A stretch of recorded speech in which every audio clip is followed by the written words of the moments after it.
Welcome to Career Way. Career Way में आप लोगों का बहुत बहुत स्वागत है। मैं आदर्श गिरी आप लोगों के साथ जुड़ चुका हूं और आज हम लोग फिर एक बार देखेंगे फिजिक्स का एमसीक्यू जो ऑप्टिक्स का पार्ट है।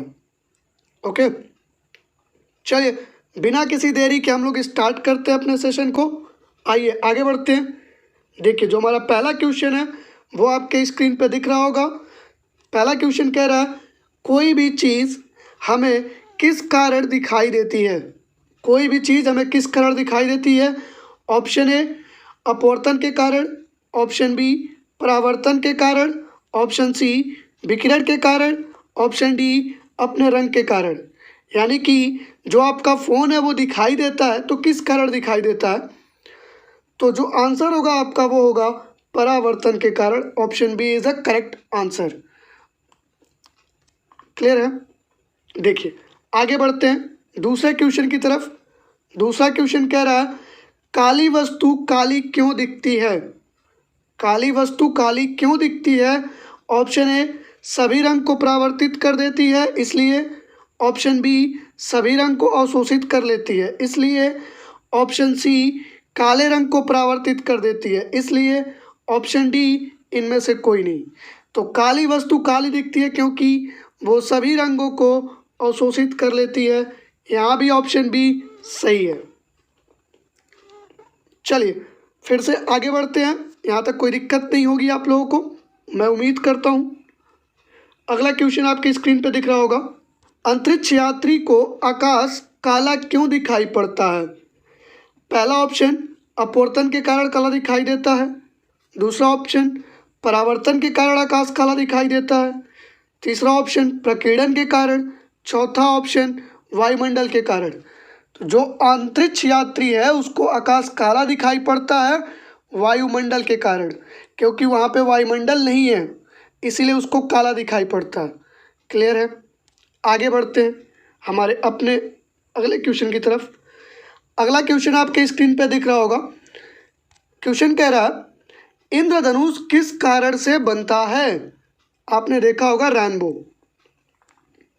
पहला ऑप्शन अपवर्तन और परिक्षेपण के कारण बनता है इंद्रधनुष, ऑप्शन बी परिकीर्णन और अपवर्तन के कारण बनता है इंद्रधनुष, ऑप्शन सी विवर्तन और अपवर्तन के कारण, ऑप्शन डी अपवर्तन और परावर्तन के कारण।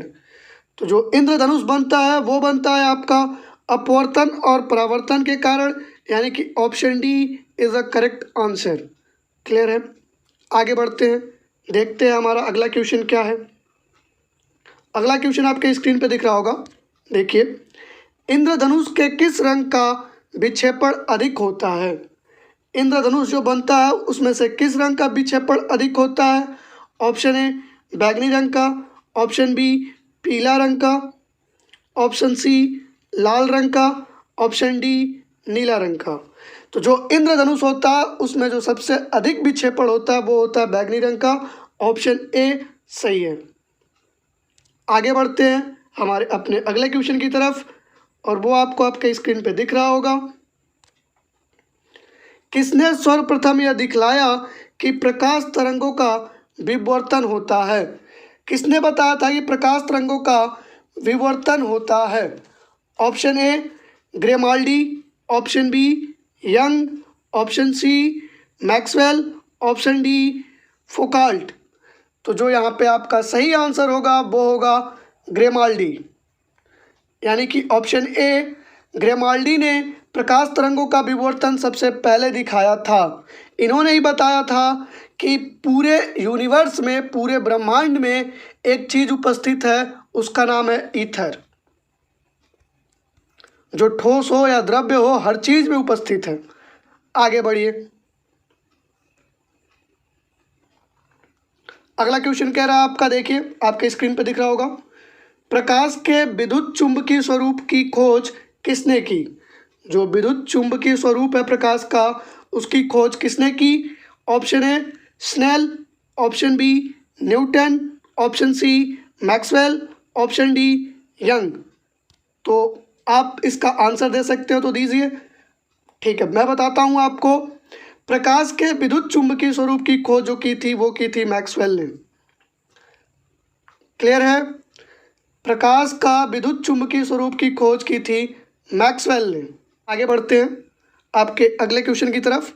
क्वेश्चन है, प्रकाश का तरंग सिद्धांत किसके द्वारा प्रस्तावित किया गया था? जो तरंग सिद्धांत है वेव थ्योरी लाइट की, वो किसने दी थी?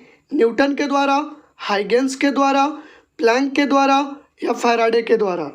तो जो वेव थ्योरी है वो दिया था आपके हाइगेंस ने। क्लियर है? याद रखिएगा, बहुत इंपॉर्टेंट है। एक बार एसएससी में भी पूछा गया है और एक बार रेलवे में। वैसे तो सारे क्वेश्चन इंपॉर्टेंट है क्योंकि मैक्सिमम प्रीवियस ईयर की ही है क्वेश्चन, तो आपको बहुत ध्यान लगाना होगा। एक बार चीज़ों को पढ़िए, दोबारा से रिवाइज करिए, फिर पीडीएफ भी देखते रहिए। ठीक है? पीडीएफ जो मिलता है आपको, वो मिलता है आपके हमारे अपने टेलीग्राम चैनल करियर वे में। करियर वे के नाम से ही हमारा अपना टेलीग्राम चैनल है, जाके वहाँ जुड़ जाइए, वहाँ आपको सारी पीडीएफ मिल जाएंगी। आगे बढ़िए, अगला जो क्वेश्चन है आपका वो देखिए क्या है। प्रकाश की चाल निम्न क्रम में होती है। तो पिछली वीडियो में हमने प्रकाश की चाल बताई थी किस में ज़्यादा होती है, किस में कम होती है, लेकिन यहाँ पे वो चीज़ नहीं दी हुई है। यहाँ पे देखिए क्या दिया हुआ है। ऑप्शन ए हीरा, कांच, जल। हीरा में सबसे अधिक, कांच में उसके बाद, जल में उसके बाद। जल में सबसे ज़्यादा, कांच में सबसे ज़्यादा या हीरा में सबसे ज़्यादा? कांच में सबसे ज़्यादा, हीरा में सबसे ज़्यादा या जल में सबसे ज़्यादा? हीरा, जल, कांच। तो आपको यहाँ पे बहुत कन्फ्यूजन हो जाएगा ये पार्ट देख के। तो पुरानी जिनको वीडियो का लेक्चर अटेंड किया हो जिन्होंने, उनको याद होगा कि जो प्रकाश की चाल होती है वो निर्वात में सबसे ज़्यादा होती है, उसके बाद वायु में होती है, उसके बाद जल में होती है, उसके बाद ठोस में होती है। तो अब मिला लीजिए चीज़ों को और देखिए कहाँ पे मिलता है। जो जल है आपका मिल गया, जो कांच है ये ठोस पदार्थ है, जल के बाद ठोस में आएगा आपका, और जो हीरा है ये भी एक ठोस पदार्थ है। तो जो यहाँ पे सही आंसर होगा आपका वो होगा ऑप्शन बी। जो प्रकाश की चाल होती है उसका निम्न क्रम ये है, जल, कांच और हीरा। तो आगे बढ़ते हैं। जो हमारा अपना अगला क्वेश्चन है वो आपके स्क्रीन पे दिखाई दे रहा होगा। देखिए, सूर्य ग्रहण के समय सूर्य का कौन सा भाग दिखाई देता है? तो ऑप्शन ए यहाँ पे दिया है वर्णमंडल, ऑप्शन बी किरीट जिसको कोरोना बोलते हैं, ऑप्शन सी प्रभाव मंडल, ऑप्शन डी कोई भाग नहीं। जब सूर्य ग्रहण लगता है तो कौन सा भाग दिखाई देता है? उसका नाम है किरीट यानी कि कोरोना। उम्मीद है कि ये चीज़ आपको समझ में आई होगी। आगे हमारा अगला क्वेश्चन देखते हैं क्या कहता है। जब प्रकाश की किरण एक माध्यम से दूसरे माध्यम में जाती है तो इसकी क्या चीज़ें बदलती हैं, क्या समान रहती हैं? देखिए, ऑप्शन ए जो उसका तरंग दैर्घ्य है वो समान रहता है, ऑप्शन बी आवृत्ति समान रहती है, ऑप्शन सी आवृत्ति बढ़ जाती है, ऑप्शन डी तरंग दैर्घ्य बढ़ जाती है। और आपको बता दूं एसएससी, रेलवे, यूपीएससी तक के पेपर में ये कम से कम इस क्वेश्चन को 15 बार पूछा गया होगा। सबको मिला के मैं बता रहा हूँ, कम से कम बता रहा हूँ 15 बार इस चीज़ को पूछा गया है। तो ये बहुत इंपॉर्टेंट क्वेश्चन है आपके एग्ज़ाम पर्सपेक्टिव से। तो यहाँ पे जो आपका सही आंसर होगा वो ये होगा कि आवृत्ति समान रहती है। जैसे कि यहाँ पे थोड़ा सा बहुत इंपॉर्टेंट है तो ब्रीफ ले लीजिए कि एक माध्यम क्या हो सकता है। आपने पढ़ा है डेंसर यानी कि सघन माध्यम और दूसरा माध्यम विरल माध्यम। अगर प्रकाश की किरण सघन माध्यम से विरल माध्यम या विरल माध्यम से सघन माध्यम में जाती है तो आवृत्ति और उसका रंग नहीं बदलता है, बाकी सब कुछ बदल जाता है। क्लियर हो गई बात? आगे बढ़ते हैं, देखते हैं हमारा अगला क्वेश्चन क्या है। देखिए, सूर्योदय और सूर्यास्त के समय वायुमंडल में लालिमा किस कारण छा जाती है? सूर्योदय जब होता है तब भी हमको लालिमा दिखती है, सूर्यास्त के समय भी लालिमा दिखती है। तो उसका कारण क्या है? पहला अपवर्तन है, दूसरा परावर्तन है, तीसरा परिक्षेपण है, चौथा प्रकीर्णन है। तो जो यहाँ पे आपका सही आंसर है वो है प्रकीर्णन। सूर्योदय और सूर्यास्त के समय जो लालिमा दिखती है वो प्रकीर्णन के कारण दिखती है, और एसएससी 2012 का ये क्वेश्चन है। तो चलिए आगे बढ़ते हैं अगले क्वेश्चन की तरफ, वो आपको स्क्रीन पे दिख रहा होगा। प्रकाश का आंतरिक परावर्तन या फिर पूर्ण आंतरिक परावर्तन कब हो सकता है? तो प्रकाश का आंतरिक परावर्तन या पूर्ण आंतरिक परावर्तन कब हो सकता है? ऑप्शन ए वायु से कांच में, ऑप्शन बी वायु से जल में, ऑप्शन सी कांच से वायु में, ऑप्शन डी जल से कांच में। तो जो यहाँ पे आपका सही आंसर होगा वो होगा कांच से वायु में। जो पूर्ण आंतरिक परावर्तन होता है सघन माध्यम से विरल माध्यम में होता है, ये बात आप लोगों को पता होगी। आगे बढ़िए, जो आपका अगला क्वेश्चन है, सूर्य ग्रहण तब होता है जब। सूर्य ग्रहण कब होता है? सीधा सा सवाल। पहला ऑप्शन कह रहा है जब चंद्रमा बीच में हो, दूसरा ऑप्शन कह रहा है जब पृथ्वी बीच में हो, तीसरा ऑप्शन जब सूर्य बीच में हो, या फिर चौथा उपरोक्त सभी। तो जो यहाँ पे आपका सही आंसर होगा, चंद्रमा बीच में हो तब सूर्य ग्रहण लगता है। उम्मीद है कि आपको ये चीज़ लर्न हो गई होगी। आइए आगे बढ़ते हैं और देखते हैं हमारा अगला क्वेश्चन क्या है। साबुन के झाग में चमकदार रंगों का बनना किसका परिणाम है? आपने देखा होगा जो साबुन का झाग है वो चमकता है, तो क्यों चमकता है? ऑप्शन ए परावर्तन और व्यतिकरण के कारण, ऑप्शन बी अपवर्तन और परिक्षेपण के कारण, ऑप्शन सी अपवर्तन और परिक्षेपण के कारण, दोनों सेम हो गया, ऑप्शन डी ध्रुवण और व्यतिकरण के कारण। तो जो यहाँ पे आपका सही आंसर होगा, आपने रट्टे लगाए होंगे कि व्यतिकरण के कारण, तो व्यतिकरण दो जगह है, लेकिन जो सही आंसर है वो है परावर्तन और व्यतिकरण। आप दोनों को याद रखिएगा, और ये रेलवे का पूछा हुआ सवाल है। और यही अगला क्वेश्चन कह रहा है, दूरबीन का आविष्कार किसने किया था?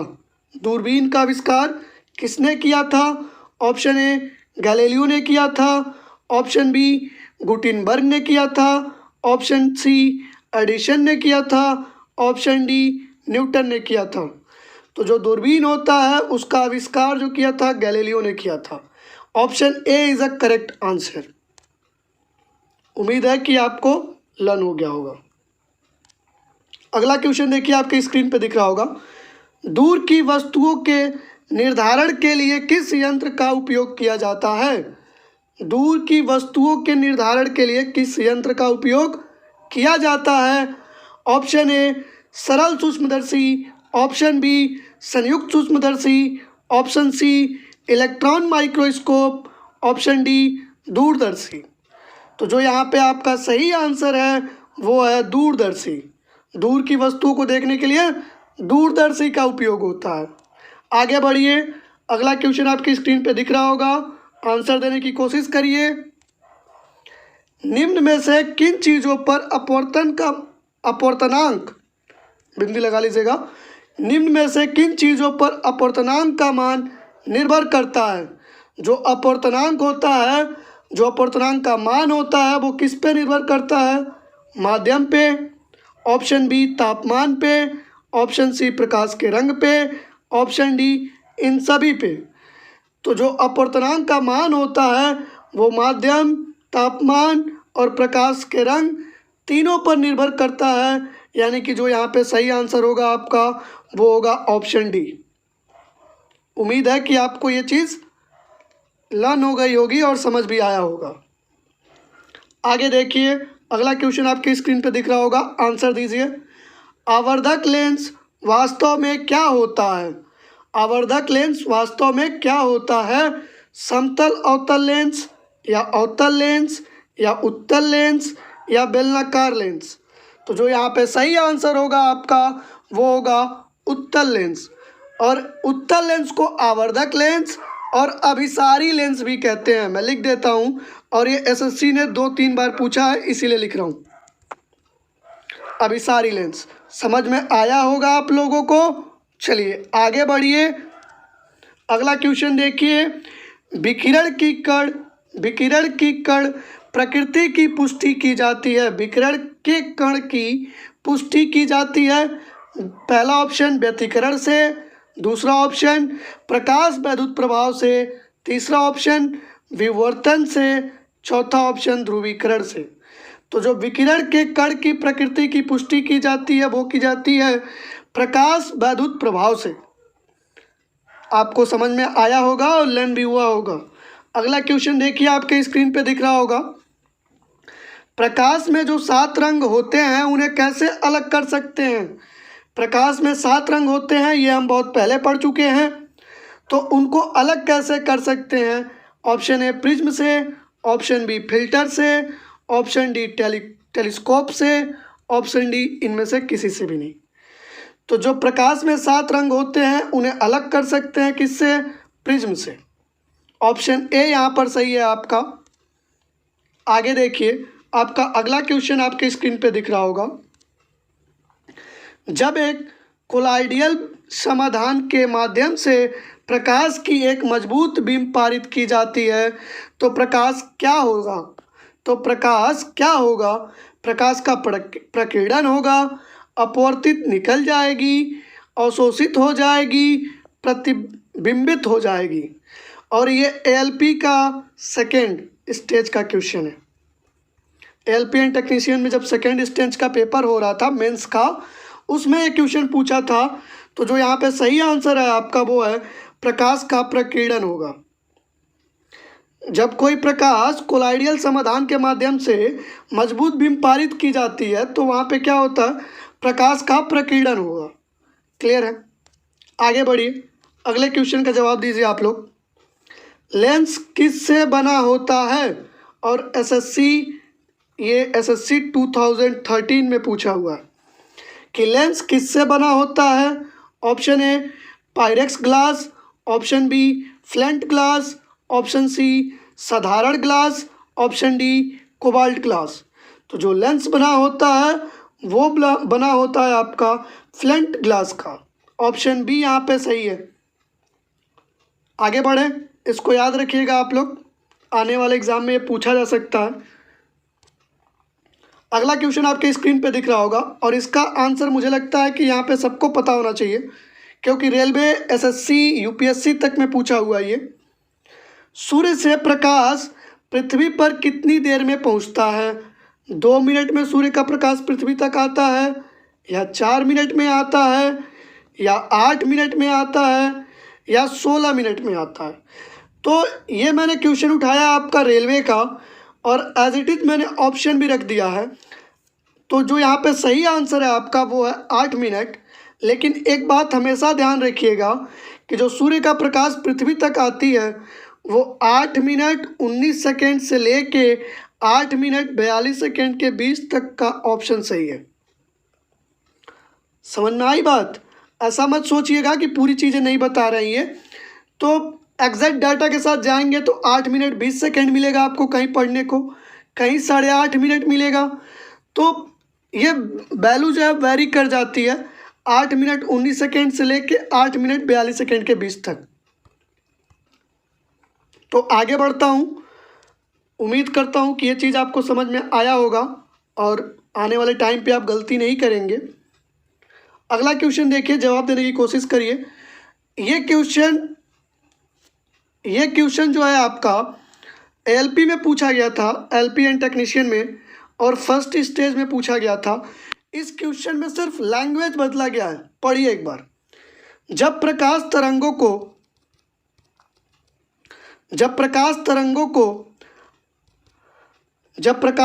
को हवा से कांच तक पहुंचा जाता है तो प्रभावित होता है। हवा से कांच जा रही है यानी कि एक माध्यम से दूसरे माध्यम में जा रही है तो प्रकाश में क्या प्रभाव पड़ेगा, उस प्रकाश पे क्या प्रभाव पड़ेगा। तरंगदैर्घ्य आवृत्ति और वेग पर प्रभाव पड़ेगा, वेग या आवृत्ति पे प्रभाव पड़ेगा, तरंग दैर्घ्य और आवृत्ति पे प्रभाव पड़ेगा, तरंग दैर्घ्य और वेग पे प्रभाव पड़ेगा। तो अभी हमने पीछे क्वेश्चन एक पढ़ा था कि जब प्रकाश एक माध्यम से दूसरे माध्यम में जाती है तो आवृत्ति समान रहती है। तो यहाँ भी तो एक माध्यम से दूसरे माध्यम में जा रही है, हवा एक माध्यम, कांच दूसरा माध्यम, ठीक है। तो आप आंसर दे सकते हैं, जिसमें आवृत्ति दिया है वो कतई नहीं होगा, आवृत्ति यहाँ है, आवृत्ति यहाँ है, आवृत्ति यहाँ है, तो ये नहीं होगा आपका। तो जो सही आंसर होगा वो होगा डी, तरंग दैर्घ्य और वेग को प्रभावित करेगा। आगे बढ़े, उम्मीद है कि आपको समझ में आया होगा। अगला क्वेश्चन आपको दिख रहा होगा, आंसर देने की कोशिश करिए। धूप के चश्मे के लिए इनमें से कौन सा उपयोग किया जाता है? जो धूप का चश्मा बनता है उसको बनाने के लिए निम्न ऑप्शन में से किसका उपयोग होता है? Option A Pyrex glass, option B flint glass, option C Crookes glass, option D crystal glass. तो फ्लेंट ग्लास आपने पढ़ा लेंस बनाने के लिए, और धूप के चश्मे की बात करें तो वहाँ पे होता है क्रूक ग्लास। ऑप्शन सी यहाँ पे सही है, इसको याद रखिएगा। और ये एसएससी में पूछा हुआ है, एसएससी 2003 में, ठीक। और एसएससी 2003 में सीपीयू के पेपर में आता। उम्मीद है कि आप इसको याद रखेंगे। आगे देखिए, हमने कल पढ़ा था प्रकाश का अपवर्तन। प्रकाश के अपवर्तन का उदाहरण पूछा जाता है पेपर में, तो मैंने सोचा एक साथ मैं आपको पूरा अपवर्तन का उदाहरण दे देता हूँ जो एसएससी और रेलवे ने पूछा हुआ है। अपवर्तन के उदाहरण की बात करें तो जो सबसे बड़ा इम्पोर्टेंट है यूपीएससी, यूपीपी, रेलवे, एसएससी, लेखपाल तक के पेपर में जो पहला दिया है वो पूछा गया है कि तारों का टिमटिमाना किसका उदाहरण है? तो वो है अपवर्तन का। चलिए अपवर्तन का दूसरा उदाहरण देखते हैं। पानी में रखी वस्तु बड़ा या टेढ़ा दिखाई देना, ये भी आपका अपवर्तन का उदाहरण है। तीसरा, तालाब में मछली का बड़ा दिखाई देना, ये भी अपवर्तन का उदाहरण है। सूर्योदय और सूर्यास्त के समय पहले दिखाई पड़ना, मतलब सूर्य निकलने से पहले और डूबने के बाद तक दिखाई देना, ये भी अपवर्तन का उदाहरण है। और ये चारों किसी ना किसी पेपर में कई बार पूछे गए। और देखिए हमने पिछली वीडियो में बताया था आपको, अपवर्तन अगर पता लगाना है तो वास्तविक अवस्था में जब परिवर्तन होगा, वास्तविक अवस्था में अगर परिवर्तन हो रहा है, जैसे वस्तु का वास्तविक स्थिति कुछ और है और दिखाई कुछ और दे रहा है, तो वहाँ पे अपवर्तन होता है। आप इसको नोट डाउन कर लीजिए या फिर पीडीएफ हमारे टेलीग्राम से जाकर डाउनलोड कर लीजिएगा, आपको लर्न रखने में आसानी होगी। आगे बढ़िए, आगे देखिए हमने क्या इंक्लूड किया आपके लिए। कल हमने पढ़ा था पूर्ण आंतरिक परावर्तन, तो उसी के उदाहरण पेपर में पूछे जाते हैं और रेलवे और एसएससी के पेपर में। तो आपको इसे भी याद रखना है, जो हीरा चमकता है वो पूर्ण आंतरिक परावर्तन का उदाहरण है। जो मिराज बनता है, मृगमृच्छका बनता है, वो भी आपका पूर्ण आंतरिक परावर्तन का उदाहरण है। और ये एसएससी, ये दोनों क्वेश्चन एसएससी और रेलवे का फेवरेट क्वेश्चन है, आप याद रखिएगा। ऑप्टिकल फाइबर भी पूर्ण आंतरिक परावर्तन के सिद्धांत पे काम करता है। और इंडोस्कोपी भी आपका पूर्ण आंतरिक परावर्तन का उदाहरण है। ऑप्टिकल फाइबर का आविष्कार किसने किया था? नरिंदर कपानी ने किया था, ये भी एसएससी का पूछा हुआ प्रश्न है। इंडोस्कोपी आंतरिक जांच के लिए प्रयोग किया जाता है।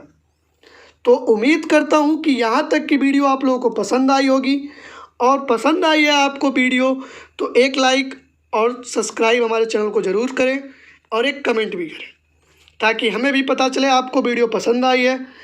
और मैं आपको बता दूं कि यहाँ पे हमारे चैनल पे, करियर वे चैनल पे डेली बेसिस पे क्लास चल रही है। सूरज सर अभी इतना शानदार ब्लड रिलेशन का पूरा कंटेंट आप लोगों को दिए हैं, और अभी एक ब्लड रिलेशन का मैराथन क्लास भी लेकर आने वाले हैं। तो हमारे साथ जुड़िए, चैनल को सब्सक्राइब करिए, बेल आइकन को प्रेस करिए और अपने दोस्तों को भी शेयर करिए कि भाई आ जाओ, यहाँ पे क्लास चल रही है डेली, क्यों फालतू का डेटा वेस्ट किए जा रहे हो। ओके, तो चलिए, तब तक आप पढ़ाई करते रहिए, अपना ख्याल रखिए। Bye bye, take care.